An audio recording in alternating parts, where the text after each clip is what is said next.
तर मुंबई महापालिका निवडणुकीची मतमोजणी 16 जानेवारीला पार पडणार आहे। मुंबई महापालिकेच्या 227 प्रभागांसाठी होणाऱ्या निवडणुकीची मतमोजणीची प्रक्रिया अधिक पारदर्शक आणि निर्विघ्न पार पाडण्यासाठी प्रशासनाकडून आधुनिक तंत्रज्ञानाचा वापर करण्याचं ठरवण्यात आलंय। यामध्ये पाडू अर्थात प्रिंटिंग ऑक्झिलरी डिस्प्ले युनिट ही यंत्रणा अत्यंत महत्त्वाची भूमिका बजावणार आहे। बंगळुरूमधील मेसर्स भारत इलेक्ट्रॉनिक्स लिमिटेड अर्थात BEL यांनी ही यंत्रणा विकसित केली आहे। मुंबई महापालिकेला अशा 140 यंत्रांचा पुरवठा करण्यात आला।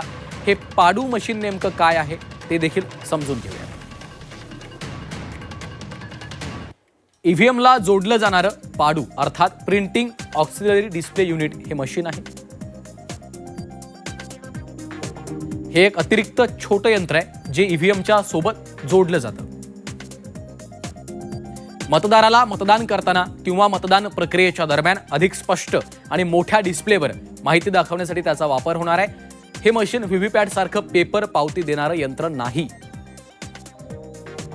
मुख्यतः ऑक्झिलरी डिस्प्ले यंत्र ज्यामुळे मतदानाची प्रक्रिया सोपी दृश्यमान होईल असा दावा देखील आयोगानं केलाय।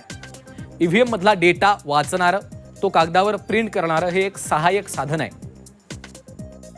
मुख्य कंट्रोल युनिटचा डिस्प्ले खराब झाल्यास किंवा निकाल दिसण्यामध्ये अडचण झाली तर या पाडू यंत्राचा वापर केला जाणार आहे।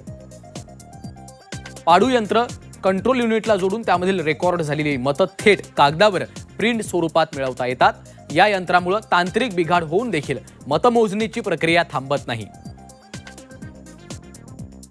आणि या उमेदवारांना लेखी निकाल हा त्वरित पाहता येतो।